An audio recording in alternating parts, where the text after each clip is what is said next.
Eco, canto forte nessa Eco, canto forte nessa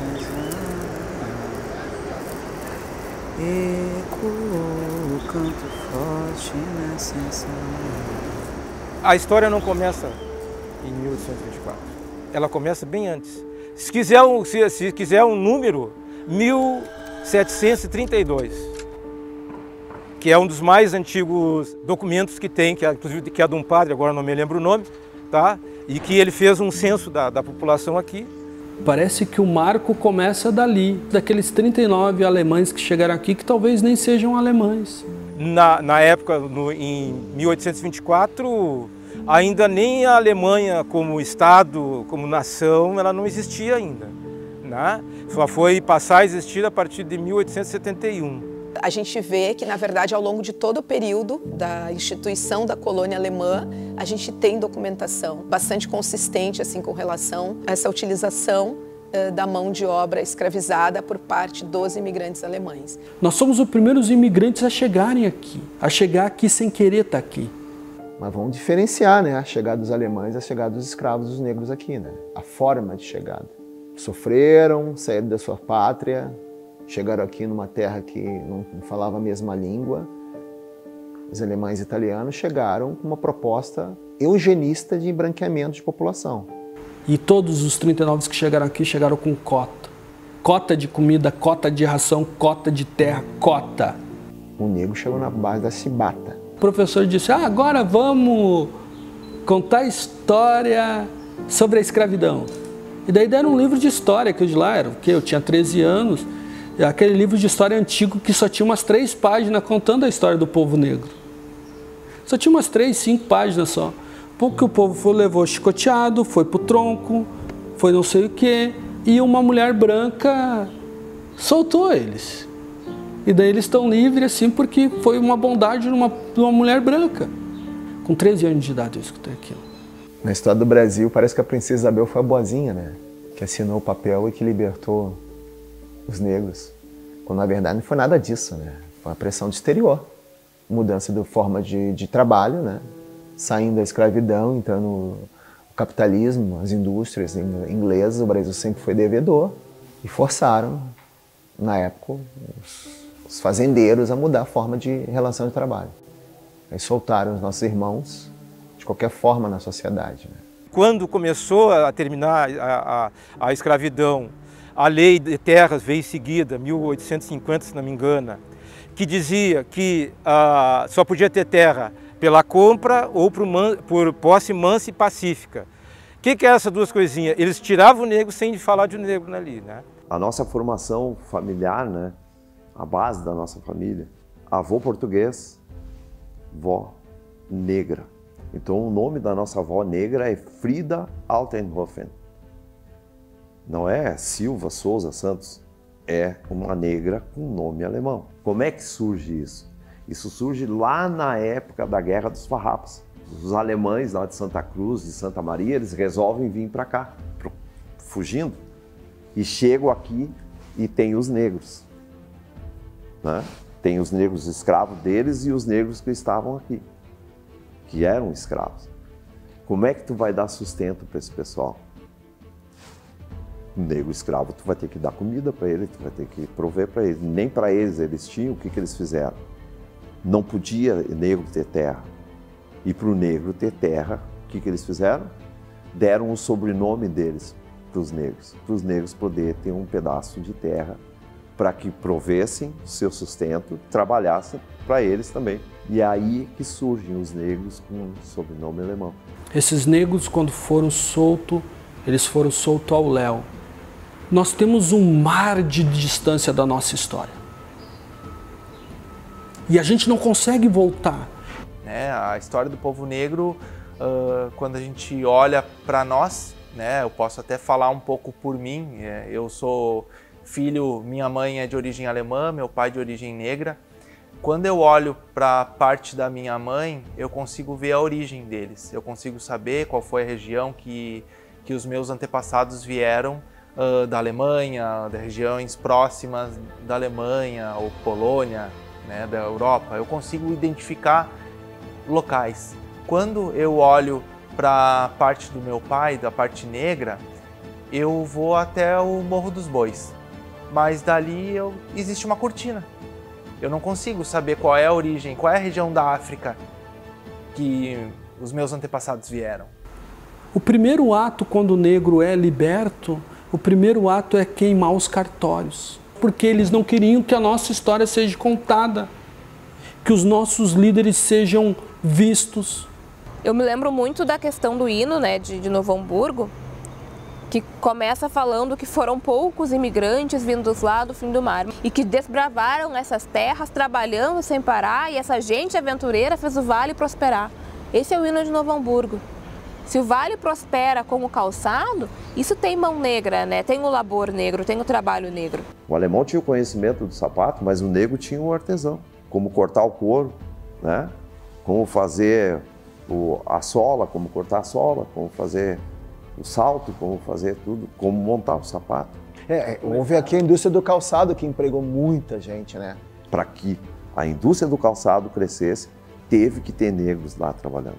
Né? Está documentado em artigos acadêmicos que existia a presença negra nos grandes curtumes que fizeram o vale prosperar. Eu iniciei trabalhando no calçado com mais ou menos uns 11 para 12 anos. O tratamento que a gente tinha assim era um pouco diferenciado, a gente notava que tinha uma certa diferença.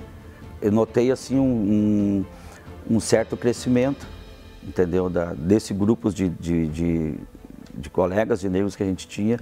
Então já começamos já a se dedicar mais ao estudo, vamos começar a estudar, começamos a estudar à noite. Daí começou a surgir os técnicos em calçado, começou a surgir o técnico, entendeu? E o pessoal cresceu, né? Hoje eu vejo, tem vários negros que são técnicos de calçado, né? Tem muitos por aí que nem no Brasil não moram mais. Comecei a trabalhar numa fábrica de calçado, na linha de produção, né?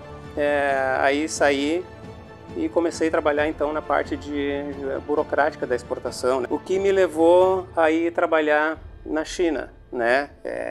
Onde a gente ficou lá por 9 anos, quase 10 anos, né? Brasileiros que foram para lá no sentido assim de orientar e cuidar a questão de procedimento, a questão de qualidade, baseado na sua experiência profissional aqui no Brasil. A indústria coureiro-calçadista tem uma presença negra muito forte. Já sendo preto, já tem dificuldade. Imagina uma mulher preta vindo de Cachoeira do Sul, sem experiência nenhuma de calçado, sem experiência nenhuma da vida. Eu era uma mulher nova ainda. Eu tive que trabalhar 13 meses como aprendiz, sem salário. E até que, graças a Deus, saí costureira da fábrica. Sobre religião, então era pior ainda. Era muito preconceito. Como até hoje, tem gente que vem vindo por esse lado e da calçada passa para o outro, para não passar na frente da casa da batuqueira. Mas quando precisam, eles chamam. Todo terreiro ele é acolhimento para toda e qualquer pessoa, independente da sua origem social, da sua raça, da sua etnia, da sua religião, porque o terreiro ele é mais do que a religião, né? Sede axé para mim é isso, é aprender que se eu tenho não vai faltar para ninguém, né? Porque não é para mim como pessoa, né? Eu indivíduo eu vou passar, eu vou chegar um dia em que eu vou ser também uma ancestral. Mas eu tenho muita responsabilidade com aquilo que eu vou deixar. Agora a gente realmente conseguiu reconhecer o 20 de novembro como um feriado nacional, algo que já era para ter sido reconhecido há muitos anos, e não somente agora. E o reconhecimento desse 20 de novembro, tu pode ir por duas vias. Ou realmente as pessoas estão se importando com o negro na sociedade e dando o seu devido valor à nossa raça, né? Ou então apenas para tentar abafar, dá para se dizer assim, né, o que o racismo estrutural, né? A gente não está dizendo aqui que nós somos melhores do que A ou que B, né? Eu entendo que nós estamos nesse período de celebração dizendo, nós também estávamos aqui. Se nós estávamos aqui também, se nós construímos essa cidade, nós fazemos parte dessa celebração, né? Dessa história, dessa construção.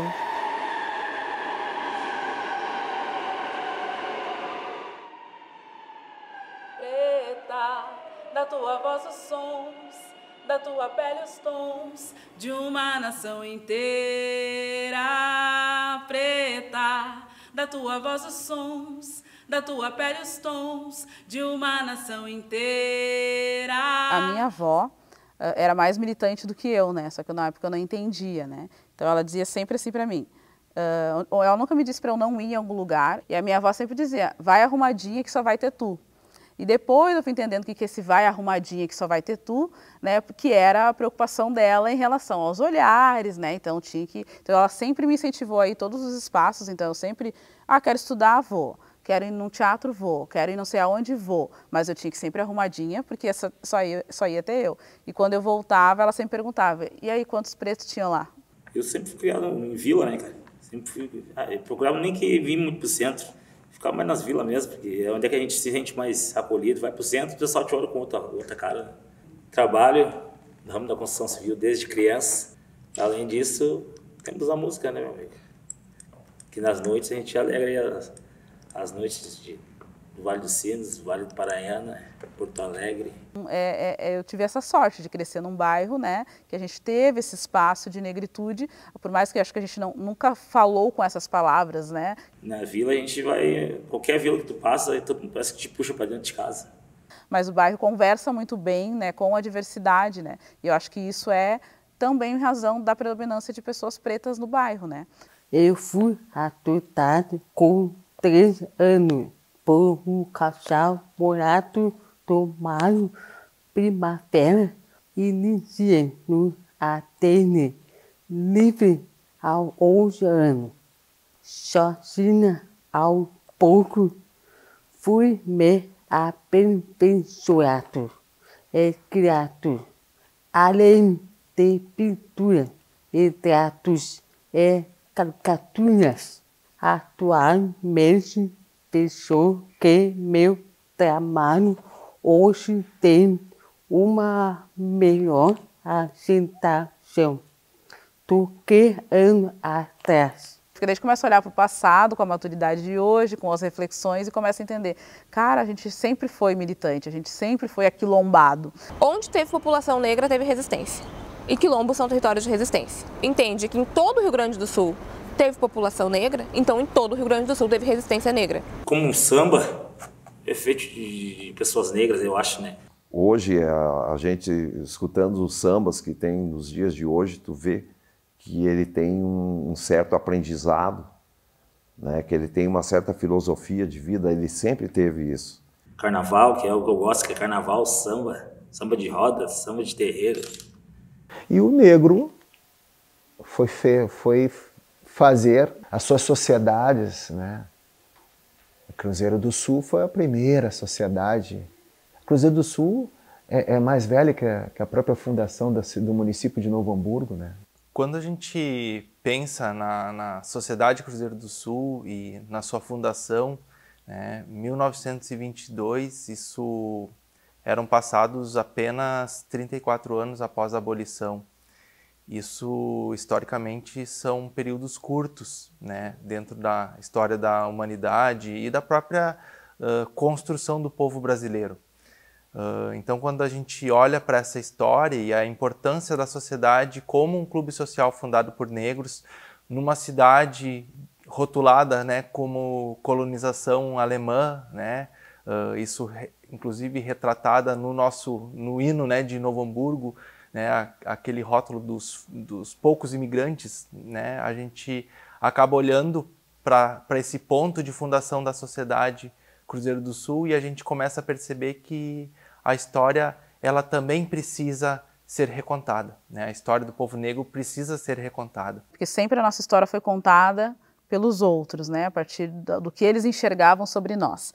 E hoje, graças a Deus, a gente tem muitos espaços ainda, não tanto quanto deveria, mas já temos. Então os negros aqui fizeram focos de resistência cultural. Até hoje existe isso. E aí o samba vem disso, vem da família, vem do que a gente ouvia em casa, né? E o samba, mais resistência do que isso, eu acho que não tem, né? Junto com o hip hop aí, é um movimento, que o samba não é um estilo musical, ele é realmente um movimento de aquilombamento, né? Isso é muito bom a gente para as pessoas entender nesses 200 anos que sempre teve um olhar para um lado só, não foi para o outro. Os outros 200, quase 300 negros que trabalhavam aqui na maior indústria que tinha aqui, que era a feitoria do Linho Camo, que tinha mais de 300 funcionários trabalhando aqui. Né? Nós chegamos aqui, inclusive, num período em que essas pessoas se utilizaram da nossa força de uma forma escravocrata. Porque o pior legado da escravidão foi deixar um legado a não ter legado. Entender que antes dessa presença, né, e aí a ideia não é apagar nenhuma presença, como foi feito com a presença dos meus antepassados, né, mas dar não voz, mas ouvidos para as vozes desses que estiveram antes aqui. Porque muitas vezes a gente não tem referência dentro da família. Por mais que a gente tenha essa parte do histórico, até a gente reconhecer que os nossos ancestrais, eles eram também empreendedores, empresários, mas demora um pouco, às vezes, a gente reconhecer isso. Então, quando chega nesse mundo, por exemplo, atual, falta um pouco de referência, isso está mudando. E a gente precisa resgatar uma definição de poder, né? Que é a capacidade de. Eu me sentir capaz de. Eu me senti capaz de estar aqui com vocês falando, eu me senti capaz de desenvolver atividades que às vezes as pessoas não acham que eu não sou capaz. Me sentir capaz de várias coisas, assim. O Santa Rosa, para mim, foi um local que até hoje, que eu passo por lá, eu sinto saudade. Foi aonde eu consegui a ser o atleta que eu fui, considerado pelo Rio Grande do Sul todo, no Santa Rosa. Que dentro da minha turma de 70 alunos, 4 alunos eram negros, né, que cursavam o direito na URGS. E isso é um número muito baixo mesmo. E, inclusive, um destes alunos nem era do nosso estado, no caso, né? Então veio de fora para tentar ter uma oportunidade e ele também se sentia perdido no meio de tanta gente que ele não se identificava, né? Por conta dessa situação da questão racial, né? Porque ser recebido, né, e ser acolhido tem diferença. E em alguns momentos, São Leopoldo me recebeu. Em outras, ela me acolheu. Eu fui diretor da CE. Um fato interessante foi que o primeiro dia que eu fui para o gabinete, lá, né, o pessoal da faxina, e eu deixava a porta aberta, eles passavam lá na frente assim para olhar, né? Porque era a primeira vez que eles viam o negro lá de diretor da empresa. Né? Isso em 2011. A nossa luta é muito maior, a nossa história é linda. Somos sobreviventes. Nossos ancestrais conseguiram não ser comida de tubarão. Vieram acorrentados. Viveram, sobreviveram. E muito que tem nesse país aqui foi constituído na nossa luta. Eu estive no Quilombo e uma das interlocutoras, uma das parceiras da pesquisa do mestrado, estava me contando como tinha sido o último parto dela. Ela tem uma bebezinha bem jovem e a bebê nasceu prematura em casa porque a ambulância do SAMU levou 2 horas para chegar até o Quilombo. Então imagina uma bebê prematura que nasceu de 28 semanas e que ficou 2 horas sem acesso ao oxigênio, que é o natural, né, em casos de parto prematuro. E tá lá, vivendo, né, lutando lá pela sua vida, enfim, já tá em casa, já tá bem, com saúde. É mais uma mulher negra que nasce. E que já nasce nesse contexto, sabendo que precisou lutar 2 horas pela vida, porque não teve a assistência necessária num primeiro momento. Eu acho que a gente não tá falando de uma resistência. E talvez também não de um reconhecimento, mas sim de um pertencimento. quem sempre esteve aqui, quem se levanta nas situações difíceis.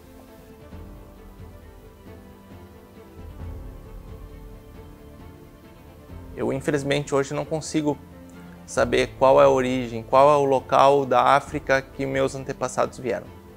Mas eu consigo pertencer ao Brasil, ao povo brasileiro, porque eu sei que aqui eu tenho esse DNA.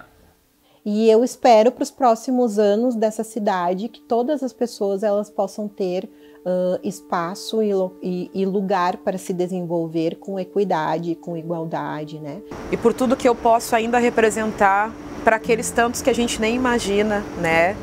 Mas que me mandam, professor, esse ano eu vou me formar e tu vai estar na minha formatura. Professor, eu casei. Professora, meu filho nasceu. Eu comprei minha casa, eu estou trabalhando. Então, é o que faz valer a pena, sabe? É o que faz cada esforço e cada lágrima de verdade não salgar a pele para doer, como foi para os meus antepassados, né?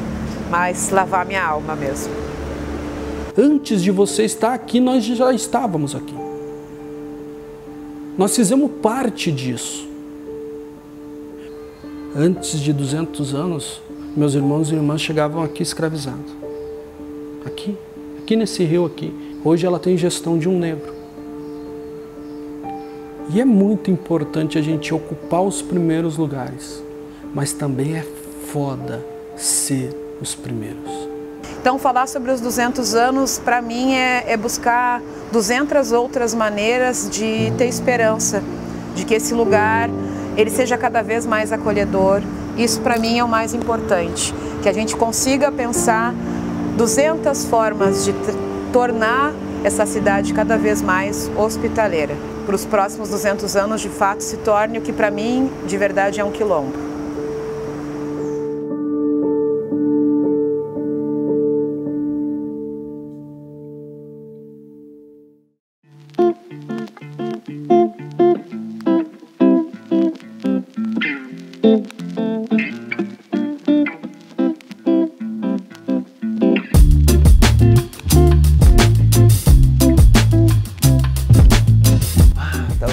Achei tão legal. Achei tão legal.